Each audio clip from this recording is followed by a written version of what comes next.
Well बावलो कैसे हो। Third episode तो सभी लोगों ने देख ही लिया होगा। फिर अभी तक कैसी लगी फिर एंडिंग में रायन और होमलैंडर का सिर्फ एक फाइट नहीं था, ये एक इमोशनल कोलैप्स था। एक बेटा, एक बाप और एक ऐसी लाइन जो क्रॉस हो चुकी है, जहां से वापस आना ऑलमोस्ट इम्पॉसिबल है। अब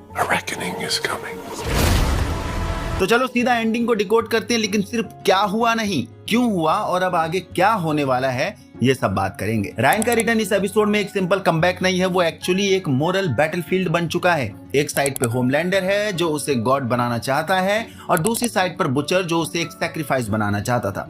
बुचर का प्लान सीधा था, रायन को यूज करके होमलैंडर को बाहर निकालना है और फिर उसे सूप किलिंग वायरस से खत्म कर देना है, किसी होमलैंडर को। लेकिन यहाँ ट्विस्ट ये है कि इस प्लान में रायन भी नहीं बचेगा, और यहीं पे बुचर का कैरेक्टर अपनी डार्केस्ट स्टेट में दिखता है, जब वो रायन को कन्विंस करता है इस लाइन के साथ कि हम दोनों ने एक ही औरत से प्यार किया है और हम दोनों उसी आदमी से नफरत करते हैं जिसने उस औरत को हर्ट किया, दर्द पहुंचाया। ये सिर्फ मैनिपुलेशन नहीं है, ये इमोशनल एक्सप्लॉइटेशन है। रायन एग्री करता है, लेकिन दिल से नहीं, मजबूरी से। लेकिन प्लान वही क्रैश हो जाता है जहां एक्सपेक्टेड नहीं था। डॉक्टर समीर साहब वायरस डिस्ट्रॉय कर देता है, क्योंकि उसे पता चल जाता है कि उसकी बेटी जोई जिंदा है और बुचर ने न्यूमन को मार दिया था, यानी उसकी वाइफ को। यहां से एक बड़ा थीम क्लियर होता है, हर कोई किसी न किसी के लिए विलन है। अब रायन के पास कोई ऑप्शन नहीं बचता और वो खुद डायरेक्टली होमलैंडर का सामना करता है। आई डोंट नो उस मोमेंट पर क्या सोचा रायन ने। सोचा होगा कि वो खुद होमलैंडर को बीट डाउन कर देगा, क्योंकि वो उसी का तो बेटा है और सेम पावर रायन भी कैरी करता है। बट यहाँ एक important detail, Homelander initially fight के मूड में नहीं था। वो जेन्युइनली सोचता है कि रायन रिकंसाइल करने आया है, क्योंकि उसका एक पार्ट अभी भी फैमिली चाहता है, क्योंकि अकेलापन उसे कहीं ना कहीं अभी के लिए खाए जा रहा है। लेकिन मैडलिन एंजल वाली इंसिडेंट ने होमलैंडर को पूरा ही पत्थर बना दिया है। जैसे होमलैंडर जो कहीं ना कहीं कंफ्यूज था, एक डिपेंडेंट सोर्स बनना चाह रहा था, या तो बेटे के साथ मींस रायन के साथ, या फिर अपने फादर मींस सोल्जर बॉय के साथ। लेकिन दोनों ने ही होमलैंडर को धुतकार दिया, और अब होमलैंडर बिल्कुल क्लियर है कि उसे देवता बनना है और जो रास्ते में आएगा वो मारा जाएगा, यानी उसके रास्ते में। एंड ये चीज होमलैंडर ने अपने बेटे से शुरुआत करके साबित भी कर दी। यस, रायन गुस्से में था क्योंकि बुचर ने भड़का जो रखा था। रायन का पहला सवाल ही सब कुछ तोड़ देता है कि तुमने मेरी मॉम का रेप किया था क्या। ये लाइन सिर्फ एक क्वेश्चन नहीं है, ये होमलैंडर के एग्जिस्टेंस पे डायरेक्ट अटैक है।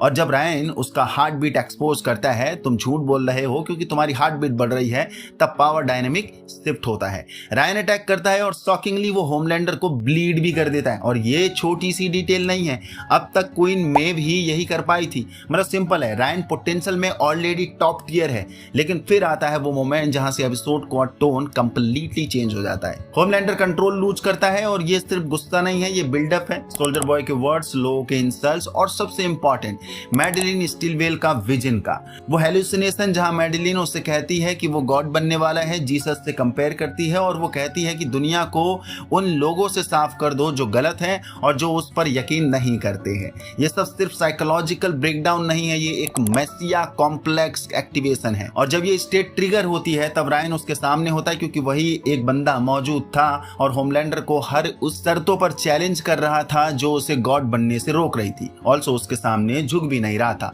सोचो, एक आदमी जो खुद को गॉड समझने लगा हो और उसका बेटा उससे क्वेश्चन कर रहा है, चैलेंज कर रहा है, हर्ट कर रहा है, रिजल्ट वो अपने ही बेटे को ऑलमोस्ट मार ही देता है। और ऐसा ब्रेक ऑफ हमने होमलैंडर का अभी तक देखा ही नहीं था, इतना ब्रूटल। फाइट में एक और सब्टल चीज, होमलैंडर पंचेस में बिल्कुल होल्ड बैक नहीं करता है, बेरहमी से ब्रूटली मारता है वो रायन को, फिर भी रायन सर्वाइव कर जाता है। मतलब क्लियर है, रायन सिर्फ स्ट्रांग नहीं है, वो बिल्ट डिफरेंट है।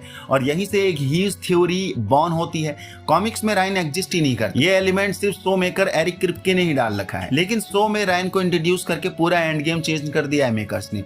नोबडी नोज की एंडिंग अब क्या होगी, कॉमिक का एंगल ही बदल दिया है, क्योंकि अब सबसे लॉजिकल बात ये लग रहा है एपिसोड 3 के बाद कि रायन ही होमलैंडर को खत्म करेगा, क्योंकि नैरेटिव लेवल पे भी अपनी माँ का रिवेंज, अपने ट्रॉमा का क्लोजर और एक करप्ट लेगेसी का एंड, ये सब ना चाहते हुए भी रायन के कंधे पर आ चुका है। और सबसे ज्यादा ट्रिगर करेगा अपनी माँ का बदला लेना है, इस दरिंदे से वाला मोमेंट। लेकिन यहाँ एक मोरल कॉन्फ्लिक्ट भी है, अगर रायन अपने बाप को खुद मार देता है तो वो अपनी इनोसेंस परमानेंटली लूज कर देगा। और सो बार बार यही हिंट करता है कि शायद वो इस पाथ पे ना जाए, मींस आसान भाषा में वो दूसरा होमलैंडर ना बन जाए अपना रायन भैया। शायद वो स्पेयर करे या कोई थर्ड आउटकम चुने, यानी रास्ता चुने, जैसे होमलैंडर का पावर लॉस वाला थ्योरी जो हमने डिस्कस किया था कुछ दिन पहले।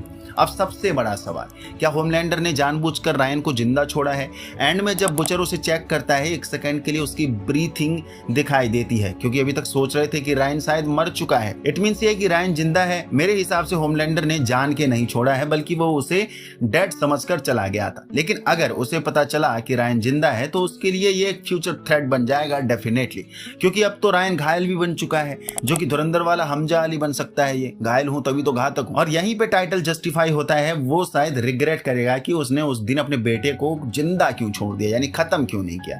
इसके पैरेलल एक और इंपॉर्टेंट ट्रैक चल रहा है। MM, Hughie, Annie, Frenchie, Kimiko regroup करते हैं। फ्रेंची को फाइल्स में कुछ इंपॉर्टेंट मिलता है जो क्लियरली फ्यूचर प्लॉट सेटअप है।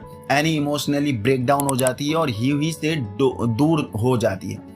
ये शो कर रहा है कि स्टिक्स अब पर्सनल लेवल पे टूट रहे हैं। एंड फिर एक सिंबॉलिक मोमेंट दिखता है। होमलैंडर वॉट वापस आता है, हाथों पे रायन का खून लगा है।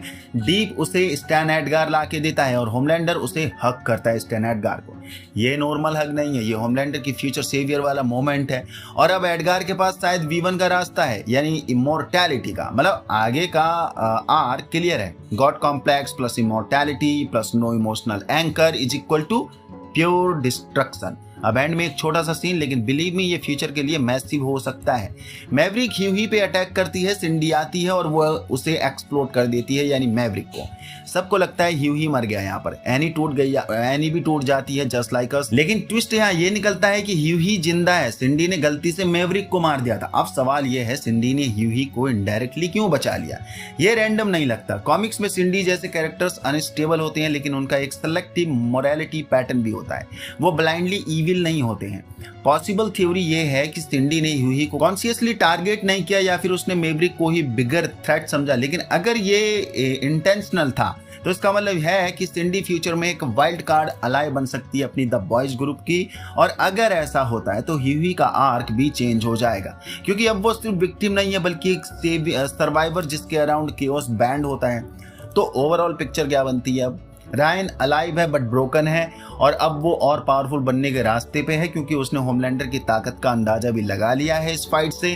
तो रायन जानता है कि अगर होमलैंडर से जीतना है, उसे बीट डाउन करना है, तो इतनी पावर से काम नहीं चलेगा, उसे अपग्रेड करना पड़ेगा। सो अंत में सबसे बड़ा सवाल तुम्हारे लिए, अगर फाइनल मोमेंट पे रायन और होमलैंडर फिर आमने सामने आते हैं, तो क्या रायन अपने बाप को खत्म करेगा या उसे बचाएगा, यानी स्पेयर कर देगा? क्योंकि इस डिसीजन पे ही पूरा एंड गेम डिपेंड करता है। तो बताओ क्या सोचते हो तुम? यहाँ तक पहुँच गए हो तो आपको वीडियो पसंद आई है? पसंद आई तो लाइक कर दीजिए, नया चैनल को सब्सक्राइब कर दीजिए।